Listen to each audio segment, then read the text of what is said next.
because they're all in rock and they're not in sand, and we're in sand, and I don't see what in the heck we're trying to keep bringing up stuff about areas that are different than what we're concerned with. Or did I miss the whole point in the first place? Sure. I attempted to use case studies from Los Angeles where air toxins are a real serious problem. The fact is we're using hydrochloric and hydrofluoric acids in concentrations of 30 to 40% in some cases on these wells.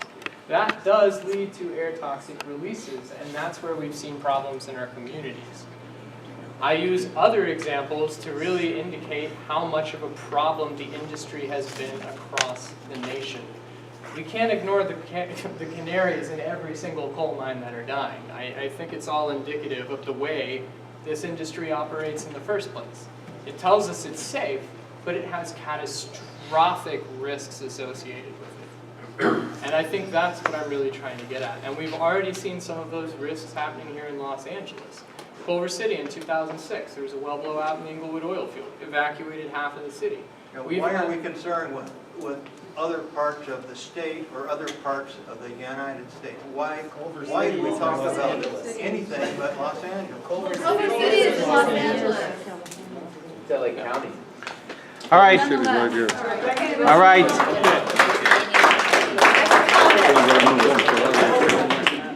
So 8C is the thing that we are voting on, council members. Wait a minute, I have a comment. We listened very politely to this discussion. I think you should listen from the stakeholders. Yes. Okay, Mrs. Schertzer, you're recognized. Yes, I think that this whole matter is another shameful example that this board is being used as an easily manipulated tool for those with political ambitions. This issue is important. I value safe food and water as much as anyone else, but like the planning department just recommended to the council, it's too complex and an intricate issue for them to make any kind of decision upon, any reasonable or good decision, and they recommended that experts be brought in. And I don't think there are any experts on this board. You failed to represent the people of Van Nuys, and I don't think you can adequately or sufficiently intelligently represent any kind of decision on fracking or not fracking. Turn it back, vote, just abstain, and this is really nothing for you to represent the people on, because if you really want to represent it, go before the city council as individuals and speak your opinion. But please don't vote and represent Van Nuys, the stakeholders, because you're not representing me. Candy, did you have something? Yes, Mr. President. You know, I said earlier I agree with Maria on one thing, but this is where she's absolutely wrong. All of you do. And you know what? It's funny. It's easy to criticize from here, but you folks are doing the job. And I don't get along with a lot of you, right? Let's talk about it. I disagree. But I respect you because you're willing to sit up there. You stay here till 11 o'clock. And I hope that when we do have these discussions, that you'll take it all into and you'll say, you know what, I'm going to make the best decision for Van Nuys. Thank you. You do it for Van Nuys. Thank you. I don't know where this lady gets from. Real quick, and then we're holding the vote. Can we move Yes, on sir. to Acreage now? Yes, we're 10 seconds and we're there. There was a case against a oil company in Beverly Hills where groups like his hired Aaron Brackovich to go to Beverly Hills High School and to Cedar Sinai, where there are 6 oil wells, and the oil well in Beverly Hills, and the lawsuit was defeated because the oil wells were clean and no problems whatsoever. So just, if you want to check with Beverly Hills, they just offered 5 additional wells to be drilled to capture oil off of Whittier Boulevard. Okay. Thank you, sir. All right, Well done. the discussion and debate is now closed. Thank you very much. What we are voting on is 8C. The Food and Water Watch is asking us as the council to prepare a community impact statement in support of a fracking moratorium that will be voted on by the city council in November, and they hope the council will support their cause and ban hydraulic fracking in LA, especially in Van Nuys. So without further ado, I make a motion we adopt the language in 8C and Call for the vote. Do I have a second? Second. Vote no, Seconded. let the public vote. Thank you, Miriam. I call for the vote, Mr. Secretary.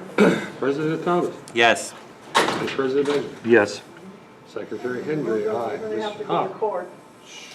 I'm sorry? Treasurer No. Hawk. He didn't hear you.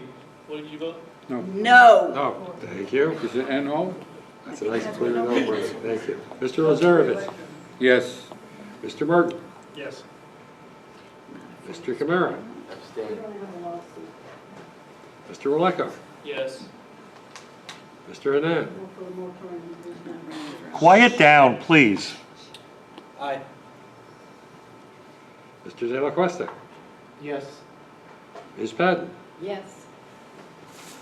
Mr. Lynn. Yes. Mr. Luna. Yes. Mr. Marabi. Abstain. Abstain. Ms. Raines. Yes. Okay.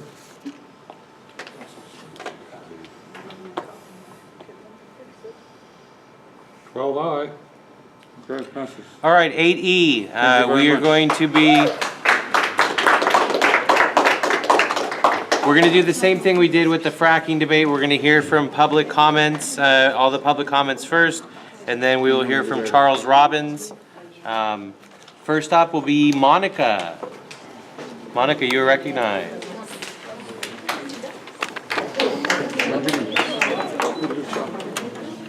Yeah.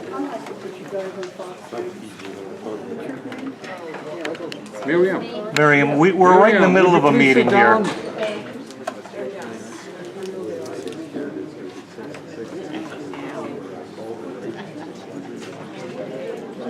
My name is Monica Alexenko. I live in the Kester Ridge area.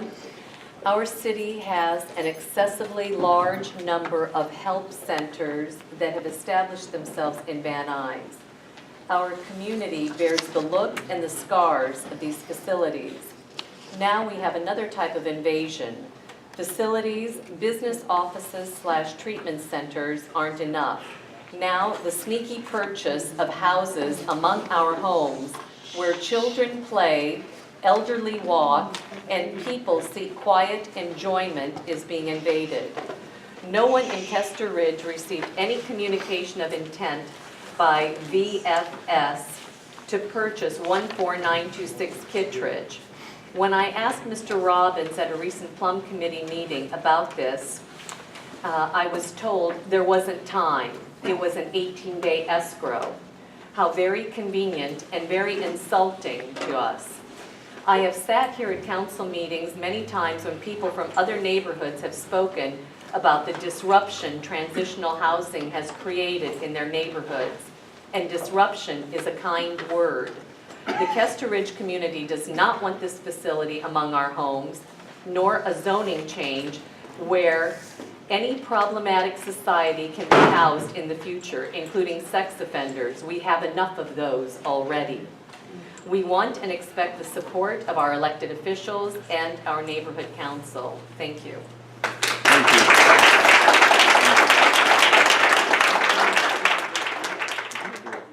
Gail Bearden, I Gail. think she's gone. Okay. Go, next one. Ryan Allen.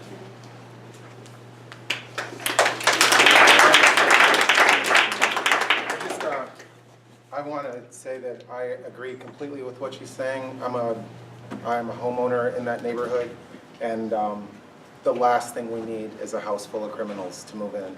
I mean, we're taxpayers, we vote, and we really, I mean, all of these people here are because of this issue.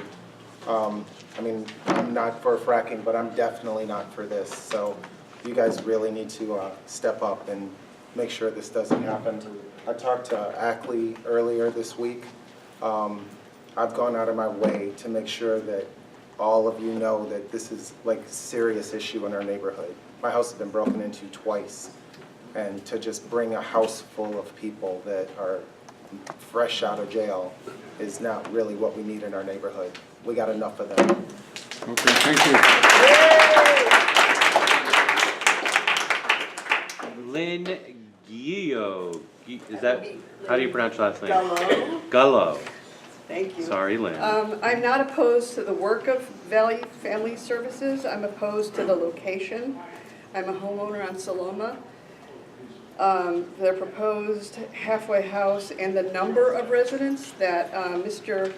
De La Cuesta told me is not, this is a 4-bedroom, 2-bath home. It's a very nice home. I don't know where Family Services got $500,000 to purchase it. But according to Mr. De La Cuesta, more than 10 people will be in and out of this house. Minors walk past that house on the way to Van Nuys High School. It's right across the street. I have a mentally handicapped neighbor who walks past that location every single day. So it's a 2-car garage. There's no parking in this area. It's just the wrong location. And I want to make sure that each of you thinks about how you would like those next door neighbors. We can't pick our neighbors. I have excellent neighbors, but you are helping us pick our neighbors. Thank you. Up next is Trin.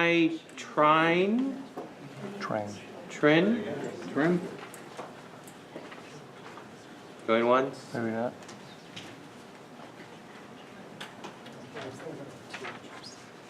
Okay.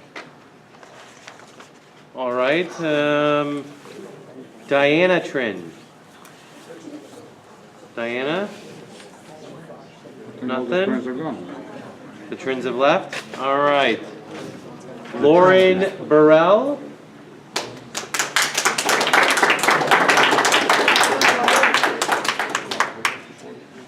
Hi, Lauren Burrell. I'm also a homeowner on Saloma Avenue.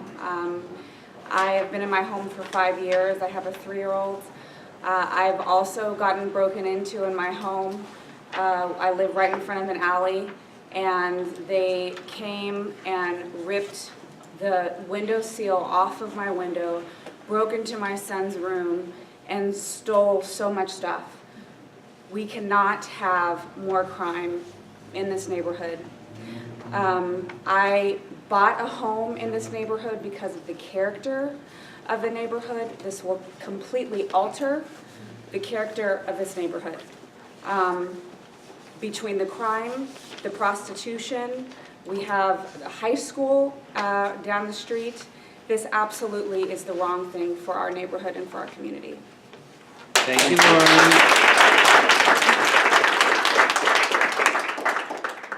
Felice Richter. Richter. All right. First of all, I'm a 38-year resident in the same house in Van Nuys, not far from here. This is my first time at this meeting, and this issue has brought me here. What I'd like to know, though, just with a show of hands, how many of you live in Van Nuys? Okay. And I've lived here 38 years myself. Okay, I was just curious, because I understood that there were a couple of people who didn't, but this will ruin the character of what we have. We've tried so hard over the years to make this little pocket a really great area, a safe area. We've dealt with prostitution. And they're still dealing with it. We are still dealing with it. I'm not opposed to what this group stands for and what they do. I support that. It's just not the right place for it, especially being across the street from a high school, 18 to 24-year-old at-risk youth. This is a high school. If I had my child going to Van Nuys High School, I would be concerned walking home right past that home. I mean, you've got to, like, take that into consideration. Yes? Thank you. Thank you. Cam Warner.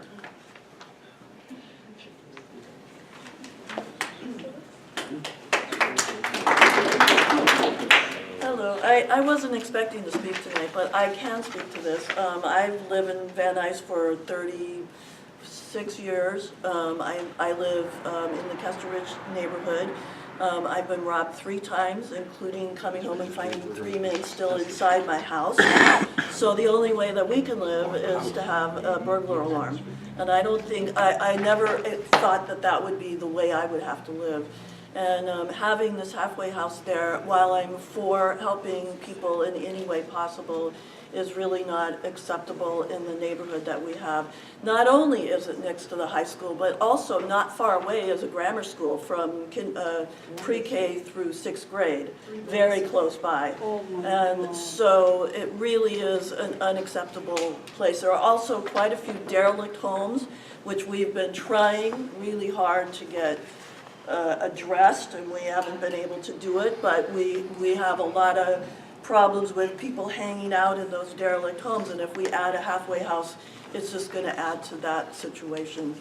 So again, I'm saying, please stop this from happening in our neighborhood. Thank you.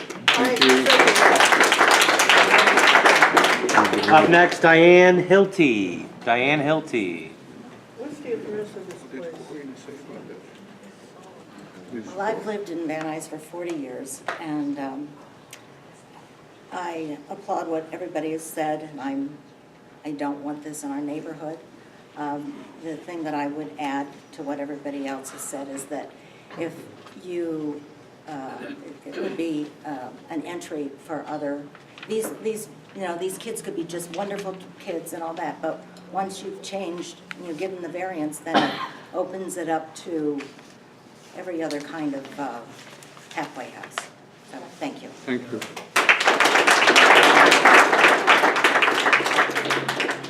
Sonia Bonilla.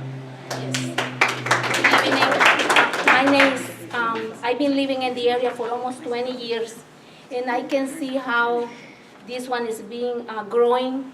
Neighbors, new neighbors are coming with kids are born there. They're running in our street, and I oppose this because I don't feel safe. My daughter is 16. You know, she's already not running out, she's babysitting, but my neighbor's kids are running all over, and I don't think this is safe for them to be. How you feel if this one happened to your neighborhood?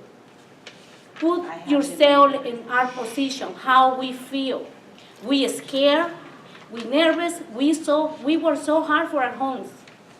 And I don't think it's fair, this one, I not against this one. Everybody want to help these people. But we don't want it close to our home. Because this one devaluate the property and is unsafe. You know, and I understand this zone is R1 zone. It is one, isn't that?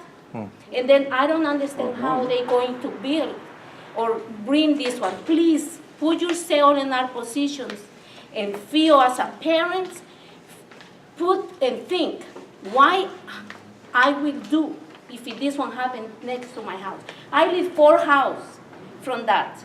I'm speaking for my neighbors who has youngest kids, 1, 2, 3, 4, and I don't think it's fair. Please help us with this one. We need your support tonight. Thank you. Thank you. Helen David. Helene David. Helene, thank you. Helene. I probably will be reiterating what some other people have said. This is also the first time I've ever attended one of these. It's been interesting and brutal. I will admit, first time. I grew up in the Valley. I am single. I live on Saloma. I walk my dog every morning at 6 a.m. If this goes through, I will not be doing that. I will not, as a single woman living on that street.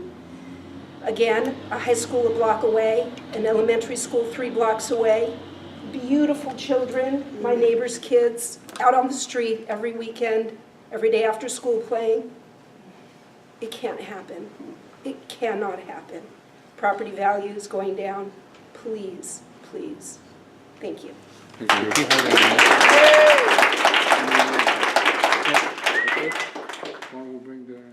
All right, Charles Robbins, are you ready for this? Wow. Ladies and gentlemen. Insurance. Hello. Charles Robbins. Hello, I'm Charles Robbins. I'm with Village Family Services. And I feel your pain because that was very painful. And first of all, I want to say that I feel that there may be some misinterpretation out there about what the Village Family Services is. Quiet down, quiet down. Don't interrupt, please. Or who the youth that we serve are. I think the youth that we serve are like that, sadly, that television set that never got picked up. They're neglected youth who are foster youth. And, you know, we've had an 11-year-old, Ryan, whose parents were killed in a car accident. He has no immediate family, and so DCFS comes and picks him up and puts him into foster care. We place 800 children a year in foster care. So we have 125 families throughout LA that offer their home to care for these young children. The reality is that by the time they turn 18 and they emancipate from the child welfare system, the sad statistic is that 1 in 3 will end up homeless after 3 years of emancipation. And that's because they didn't get the proper home training that a normal parent would give your daughter. You teach your daughter how to cook and how to do laundry and do all of those wonderful things, but these kids don't get that opportunity.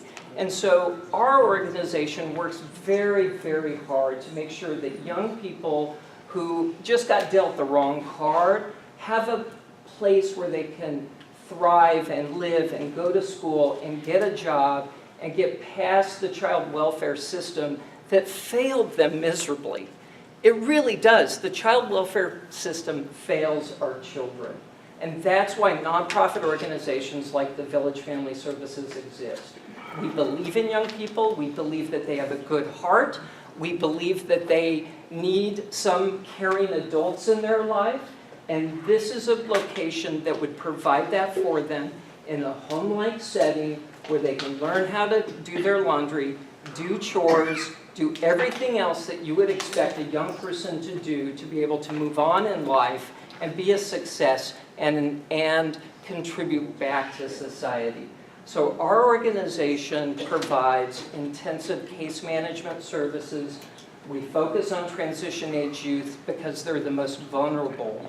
They're the ones who are going to exit the system and cause trouble if there's no intervention early.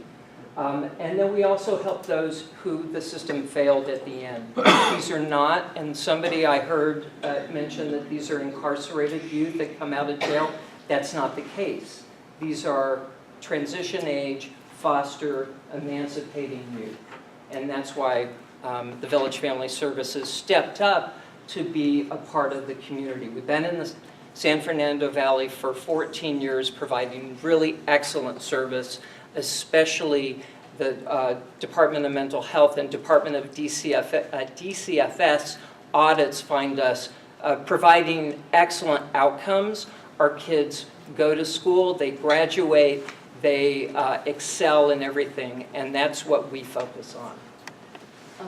Well, we take some questions. Yes, again, you know, we're talking about another facility, you know, and Van Nuys is inundated with these. Now they are inundating our neighborhoods. You painted a very picturesque